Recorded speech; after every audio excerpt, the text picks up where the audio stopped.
want to have a serious talk. And this is about true crime. Actually, it's not very serious. The talk is not serious, but the subject matter is quite serious.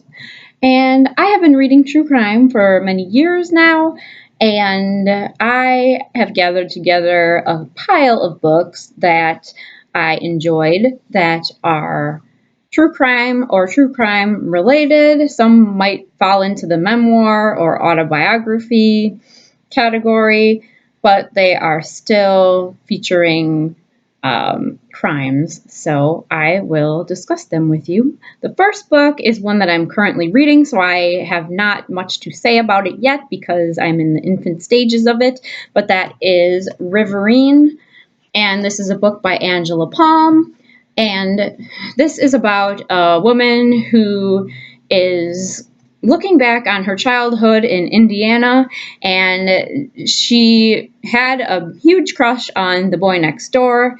And it turns out when they are adults, he is in jail for murdering someone and he's serving a life sentence. So she goes back to kind of look on that and her relationship with this person. And she also looks at the town she lives in. It's a small town in Indiana that it faces serious flooding concerns much of the time that she's growing up. And she talks a lot about that. It's very heavy with descriptions about the history of the town and the flooding and things like that. So I have not gotten too much into it. I'm only on like page 30 something. So I'm hoping that she will kind of get on more with the story and kind of have less description. So, but I'm hoping that it picks up because the idea is interesting to me, how she could think that she knows this person but grows up and learns something pretty horrific about him. And I think it's how she learns to justify the person she thought that she knew with the person he actually is. But I will find out, and I can't say for sure exactly what happens because I am currently reading it, as I said. So, but that is one true crime nonfiction book that I thought some would be interested in, and so I will go on to the next one. The rest of the books that I have are all ones that I have read and enjoyed more or less. I've saved my two favorites for the bottom, and I will get to those. I have about 8 books left to show you, so I will jump right in, and I hope you enjoy it. The first book I have, or I should say the second book, is True Crime Addict, and this is by James Renner. This is the story of a young college girl who is driving away from her college in New Hampshire, and her car is found in the mountains off the side of the road, and she is never seen again. And it's about her family and how they kind of cope with her disappearance, and how the author believes there's something more to it and that she could possibly be alive somewhere because there was really no trace of her left. There was a lot of different theories about what might have happened to her. The last person to see her was a truck driver who lived nearby and saw her on the side of the road standing by her car when he was driving home. But that was the only person who really, I think, was a witness to this and what happened. But the story really remains a mystery. There was recently a special, I think maybe on Investigation Discovery or A&E, I'm not sure which one, about this case. And it's really a strange case because the family, some people think that the family was being elusive and not wanting to answer certain questions, and that perhaps the father might have been hiding something or knew more than what he was letting on. And so it talks about that, as well as this author's own obsession with the case and how he had kind of a run-in when he was a kid with a potential murderer. It's hard to say what, but he was chased by somebody who ended up going to jail years later for, I think, pedophilia. And so it's a lot about this author and his own psychological state, as well as the case that he's following. And he's very set on discovering more about the truth of it. And so, anyway, this one was very interesting. It's quite a page turner. You learn a lot of details about the days leading up to her disappearance and following it, and it really, really, really makes you question whether or not she is dead or whether or not she picked up and possibly moved somewhere else and is starting a new life as maybe somebody completely different, or at least under a new name. But it's hard to say. That's all I want to say about this book, because I don't want to give anything away. But very interesting. It keeps you turning the pages. So that's True Crime Addict. The next book I have is called The Red Parts by Maggie Nelson. This is an autobiography, and it's about this woman whose daughter, not her daughter, but her older sister, was in college, and she was murdered one day. I think she was a nursing student, and so she was murdered, and her case went unsolved for quite a long time, and the sister, Maggie Nelson, got a call that there was a new suspect that was arrested, and they had DNA evidence connecting him to her sister's crime, or her sister's murder. And so this is how she looks at crime itself, and kind of people's fascinations with true crime and murder, and at the same time kind of is a personal history of her and her sister, and kind of a tribute to her sister. And it was good. I enjoyed True Crime Addict actually better. It was a little bit more kind of exciting, and kind of just kept you turning the pages with new clues and little breadcrumbs of of things to come. But it was interesting. I always love a story about kind of family and how they deal with tragedies, and especially when it's personalized and autobiographical. So that's The Red Parts by Maggie Nelson. The next book I think you could probably call maybe a true crime and maybe kind of a social science book, and that is Missoula by Jon Krakauer. And of course, Jon Krakauer wrote a number of books, Into Thin Air, Into the Wild, and he's famous more so for those. But he decided to take a look at some rape cases that were happening at the college in Missoula, Montana. And it's kind of a study of rape in college. It's not just focused on Missoula specifically, but on rape in general in college. And he looks into how these crimes, many would go unreported, and how a lot of times the victims, rapists, were people that they knew. So a lot of a lot of research went into this book. It's very detailed, but very, very fascinating, and I recommend it. So this is Missoula by Jon Krakauer. The next book is a book that is very much on the radar today, and it is I'll Be Gone in the Dark by Michelle McNamara.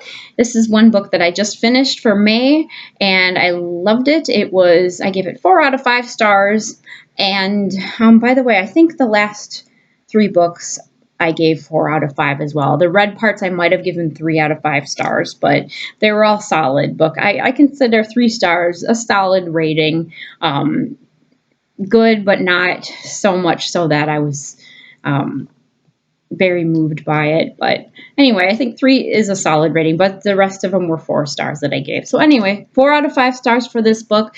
This is by Michelle McNamara. She is married to the actor, comedian Patton Oswalt, and she did exhaustive investigating of her own to find out who killed a bunch of women and couples in Sacramento, California, as well as in the area of, I think it was Southern California as well. But she had coined this person the Golden State Killer. He raped a number of people, a few dozen, maybe it was about 50, and he killed 12 people. And he escaped detection for about 40 years or so. His crimes started in 1976, I believe, went to at least 1986, and then he fell off the radar, and kind of no one knew or heard of any more crimes similar since then. And if they happened, they didn't know about them. But anyway, this is about the individual cases. Michelle McNamara looks at each of the victims, and she goes into her and her research teams investigating themselves and looking into who this could possibly be. And it's very interesting because they did catch the person responsible maybe about a month ago. His name is Joseph DeAngelo, and he was living in California this whole time. He had a wife and child, probably a grown-up woman by now, I'm imagining, because he was in his 70s when he was caught, or is in his 70s, I should say. And so this is very relevant to our time. It's creepy. I had said before, I think in my TBR video, you probably wouldn't want to read this home alone by yourself unless you really don't get scared. And I don't tend to get scared very often, but this kind of really creeped me out and had me checking my doors to make sure they were locked at night. So it's really interesting. It also goes into Michelle McNamara's personal life and her experience when she was younger with a crime that happened in her neighborhood in a Chicago area, I think. And a young girl was raped and murdered in her town.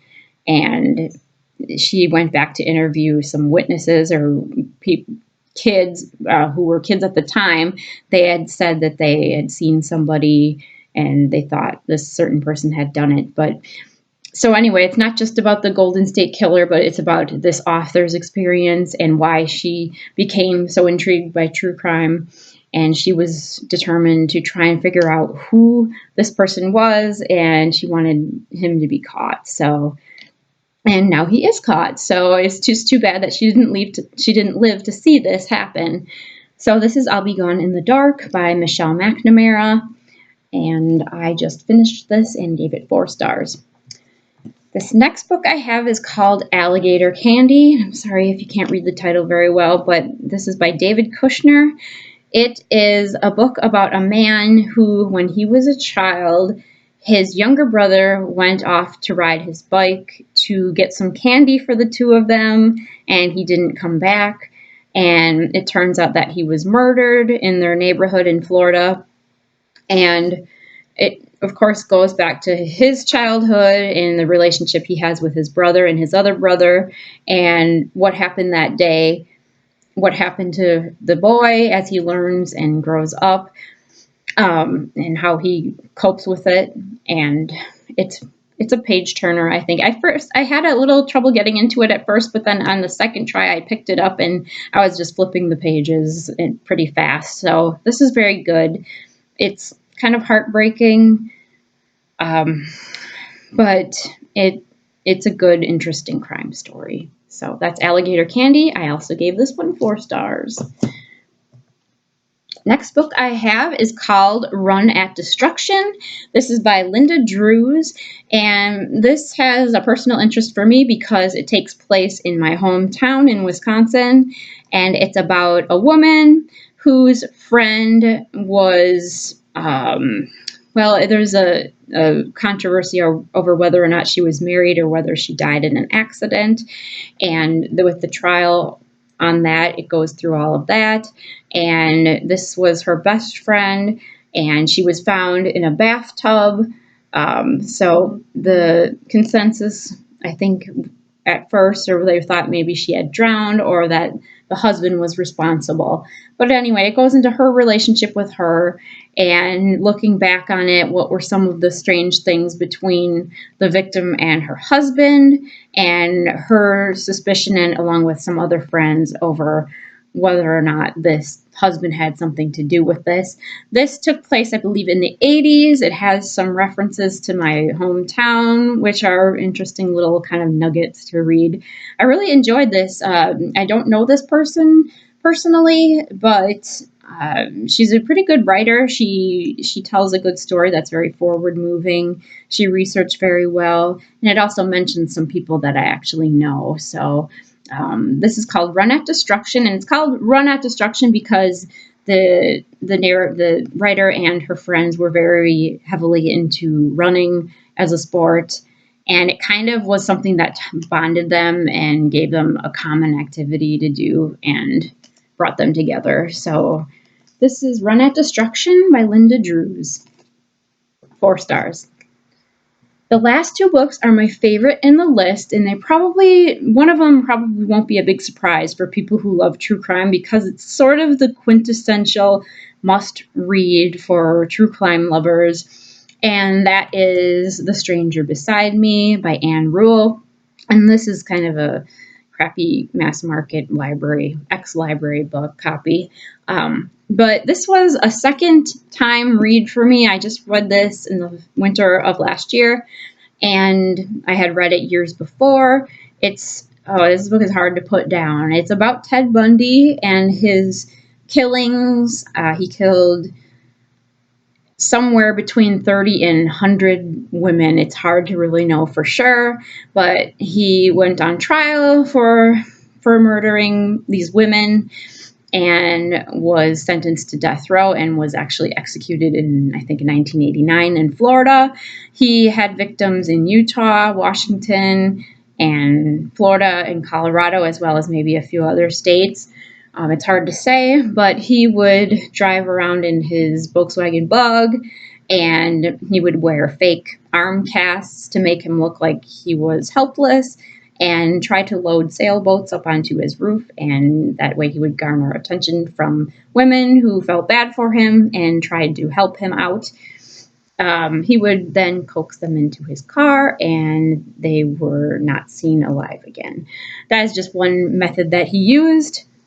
He was very crafty. He was a very good-looking guy, so he was able to charm women. He was fairly smart. He was in law school, and so he fooled a lot of people into trusting him, but he had a very obviously dark side and killed a lot of people. But the interesting thing really about this book is that Ann Rule knew him, and she worked at a crisis hotline with him. They worked together for quite a while, I think, in Washington State, and they would answer phone calls from people in crisis or people who were suicidal or depressed, and she would witness him, basically talk some people, calm them down and talk them off the ledge, so to speak, and just, convince them that they had a life worth living for. But, of course, little did she know that he was murdering women in his spare time, I guess. So this just goes through like her whole relationship with him and his growing up and his college years and all of the victims she goes through, or the known victims, I guess I should say. Very detailed, very well researched. Ann Rule, of course, has written many, many true crime novels. She was a police officer, so she has the inside on police procedure and investigation. So she was really, it was just a big, huge coincidence that she happened to know this person who's become basically one of the most notorious, famous serial killers that we know of today. And Ann Rule, unfortunately, she passed away a couple of years ago, I think now, but she has many, many books to her name, and this, I think, would be probably the most famous one. This is the only one of hers I've read, actually, but it's very good. It's maybe 350. Oh, actually, no, it's over 500 pages long, and I am a slow reader in general, but I got through this book pretty swiftly because it's intriguing, it's creepy. You get to know the victims and not just the killer, which is a good thing. And it's just kind of edge of your seat. So it's just one of those intriguing stories because it was just so hard to believe that this person who she knew and she said trusted with her own children could end up doing such horrible things. So anyway, that's The Stranger Beside Me by Ann Rule. If you watch other true crime videos, it will probably be mentioned. And this was one of my favorite books. And also, upon rereading this book, I kind of wished that it had been my first time reading it, just because all the surprises and about her knowing him was just kind of so interesting to learn about for the first time. So, and one of the few books I've actually reread because I'm not a big rereader either. So my last book, as I'm getting into 20 minutes of this video, I am sorry I'm taking so long, but my last book is also one of my favorites, and it is called Public Enemies by John Walsh. John Walsh has written at least 3 books about true crime cases, and of course he is the host and I think creator of America's Most Wanted, a show where they hunt down criminals and try to bring them to justice. He has a particular focus, of course, on missing and endangered children and murdered children. And this all started with the death of his son in 1981. From his son was with his mother at a Sears department store. He was kidnapped and murdered. And since then, John Walsh has been a crusader basically for missing children and exploited, murdered children. And there were a lot of, I think, mistakes made on the part of police when they were investigating his son's case. And he wanted to lobby for better investigation. And I think he helped put together, or at least see that CODIS was formed. And CODIS is actually a database for convicted felons across the nation, whereas before police officers, detectives would only focus on criminals in their own regions or their own counties. This gave a way to link criminals across the nation, so by fingerprints, by DNA evidence. So if they found DNA from a criminal, they were able to put it into a database and get possibly a hit from and connect it to other crimes. So anyway, this covers about 4 or 5 different cases that John Walsh and America's Most Wanted went over. It's just fascinating the way he describes the cases and these criminals and the horrible things that they're capable of, and just the methods and the techniques they use to actually find these criminals, and some were who seemed impossible to find. One of the cases features a case that a case features a case. Excuse my language, but this features the case of John List, who in the 60s murdered his entire family and then disappeared. And he was not seen or heard from something like 15 or 20 years. And they used a forensic sculptor to look at pictures of this man and age progressed them. And he actually sculpted what he thought his face would look like in the present time. And they were able to actually find this convicted, or excuse me, not this convicted, but this escaped murderer, and bring him to justice after many years. And it's got, the rest of the cases are very, very interesting. There's amazing coincidences about some of the suspects and the way that regular, ordinary people discover them or recognize them. But this was fascinating. I read the other 2 books of his, Tears of Rage, which covers his own son's case, and No Mercy, which covers other cases from America's Most Wanted. So I highly recommend this. He's not talked about at all, I don't think, on book 2, but I think anyone who likes true crime would just eat this right up. It's very interesting. John Walsh is an amazing person, I think. He used a tragedy in his own life to kind of put his efforts into something that really would help a lot of other people and a lot of kids, and just kind of became a fighter for justice. I mean, rather than breaking down and letting tragedy overcome him, he kind of became this person who was able to overcome so much and help other people fighting for their own justice, for family members or friends who have lost something or somebody. So that is all I have. I gave this book 5 stars because it just was that enjoyable. It was that moving. And I couldn't really find a flaw with it because I enjoyed reading it just so much. And that is all I have for my true crime book haul. If you have read any of these books or you have your own recommendations, let me know down below. And I hope you enjoyed this. I'm sorry I made it a little bit lengthy, but I love to talk about true crime. So I will be back with another video soon, and I hope you have an excellent day.